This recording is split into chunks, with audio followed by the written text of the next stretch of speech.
10টা মিনিট যদি বলতো যে আপনারা দোকানপাট যারা গরিব বানিয়েছে দোকানপাটটা সরাই দেন, আমরা অবশ্যই সরাই লয়ে যেতাম। এদেরকে একটু আগে থেকে একটু নোটিশ দেওয়া বা এটা হলে একটু ভালো হতো। মাল দিয়ে নেটের ভিতরে চাপায় রাখছি আমার দোকানের মাল, আমার এটার উপরে হামলা কেন?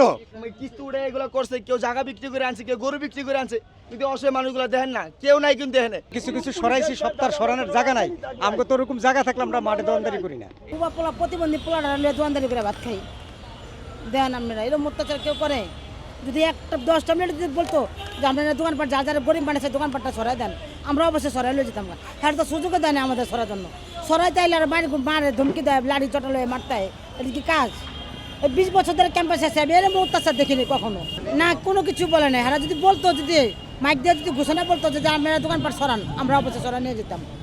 যেমন পার্কের ভিতর থেকে বলছে আমরা সরাই হালাইছি, ভিতর থেকে বলছে যা করে সবাই সরাইছে, আমাকে তো বাইরে তো কোনো কিছু বলে নাই, তাহলে আমরা কীভাবে সরাবো? আগে এইভাবে কোনোভাবে জানানো হয় নাই। 3 দিন 13 তারিখ বিকালবেলা মাইক মারছেন যে আপনারা অবৈধ দোকানপাট যা আছে সরাই দিবেন। ঠিক আছে স্যার, আমরা সরাই দিব। আমরা কিন্তু পুরো মাঠেই খালি করে দিচ্ছি। জাস্ট মালটি রাখার তো একটা জায়গা দরকার, নগদ তো আর গাড়ি লওয়া যায় না। মাল দিয়ে নেটের ভিতরে চাপায় রাখছি আমার দোকানের মাল, আমার এটার উপরে হামলা কেন? আমি তো এখানে দোকান করি না বা অবৈধ কোনো কাজ করি না। প্রশাসনের সহযোগিতা এবং এরকম হয়তো আমাদের নিজে, আমরা ছোট থেকে এখানে বড় হয়েছি, নিজে স্টেটমেন্ট দেখি ওই এখান দিয়ে মানে এক গ্রুপ মাল ধরে নিয়ে যায়, আর গ্রুপ নিয়ে কি করে টাকার বিনিময়ে মালগুলো আবার দিয়ে দিতেছে, মানে পাবলিককে বুঝাইতেছে এরকম। কিন্তু ওই যে এনে মানুষ যারা এই যে কষ্ট করে খাইতেছে, যারা নিরুপায় অসহায়, ঠিক আছে, তারা কি করবো? এই এখন লক্ষ লক্ষ টাকার হিসাব, হ্যাঁ কয় টাকা ইনকাম? 500-700 টাকা ইনকাম হয়। কেউ কিস্তি দিয়ে কিস্তি উঠে এগুলো করছে, কেউ জায়গা বিক্রি করে আনছে, কেউ গরু বিক্রি করে আনছে, কিন্তু অসহায় মানুষগুলো দেখেন না, কেউ নাই কিন্তু এখানে। সবার ভিতরে এরকম একটা আতঙ্ক সৃষ্টি করা হয়েছে যে এই মানুষগুলো মানে আতঙ্কে সবাই মানে চলে গেছে। আমার 4 দোকান ছিল, আমি আজকে 25 বছর এই গেটে দোকানদারি করি। আমাদেরকে বলছে আমরা কিছু কিছু সরাইছি, সপ্তাহ সরানোর জায়গা নাই। আমাকে তো ওরকম জায়গা থাকলে আমরা মাঠে দোকানদারি করি না। এটা হয়তো অনেক দোকানদারির একটা ব্যাস ধরে হইতে পারে। কারা এটি বাহিরের পোলাপাইন কখন কি যে আইয়ে যায়, এটি কাঙ্গাল, এগুলোর লোকে কারো লোক আমাদের ওইরকম ভাবে উল্টা বসা নাই।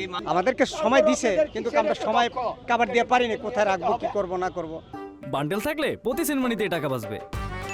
বিকাশ সেনমানি বান্ডেল কিনে জিতুন প্রতি লেনদেনে। আমার কাছে মনে হয় যে এটা ঠিক আছে, যাতে করে মানে এই জায়গাটা যদি পরিবেশটা ঠিক রাখতে পারে তাহলে কিন্তু ভালো হয়। আর যদি মনে করেন আপনার এই চোর পুলিশ খেলার যে একটা ব্যাপার থাকে, হ্যাঁ, আরেকটা জিনিস আমি বলবো যে যারা এখানে যাদেরকে উচ্ছেদ করা হয়েছে তারা কিন্তু খুব অল্প মানে খুব দিনমজুর বলতেই মানে এইভাবে বলাই চলে।